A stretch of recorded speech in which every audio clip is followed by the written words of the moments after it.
one objective, 4 ways to meet it, offering students options for how they can show what they've learned.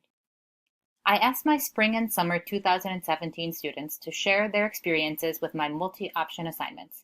Here is some of what they had to say. She offers 3 ways to get the grade for the project. The first option is to do a research paper. The second option is to create a visual project. And the third is creative writing, which is to write something about,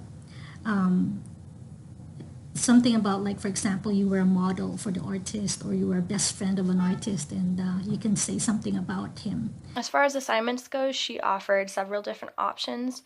You could choose to compare and contrast 2 artworks, or she also had an option to write a paper on a specific piece of art.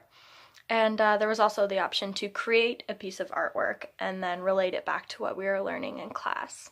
I really enjoy the multiple options for the assignments. I think it really allows the teacher to see the student's full potential.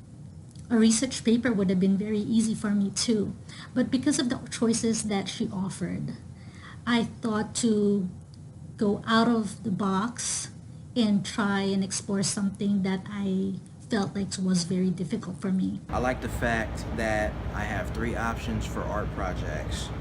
I am a creative person, so one of my art projects was to create a story. I was really into it because not only did I learn about the artist, I was able to learn about the time period. It was really helpful because I'm more of a hands-on learner, and the lessons resonated with me better when I was able to create and use my hands. It was really cool having the other class members kind of critiqued it and not be too mean about it, which I know it could be very scary to do those artworks. For example, I did 2 essays so far in the art option, and I wanted to learn more about Rosa Bonheur and Gustav Klimt, so I did 2 essays on them, and I did the art option because I felt like I wanted to be more in touch with art in this class, so I did an art piece for that option.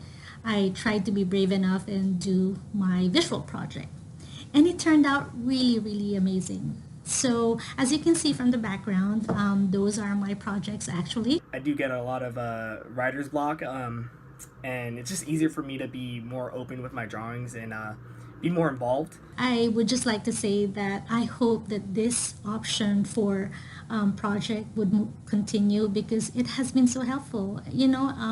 It's felt so good to be able to paint, even if I don't do justice to all the painters that we have studied, but to be able to paint again and be able to learn something, force you to go out of your box, it's actually something very helpful I think for me and also for other students. I think if we could find a way to integrate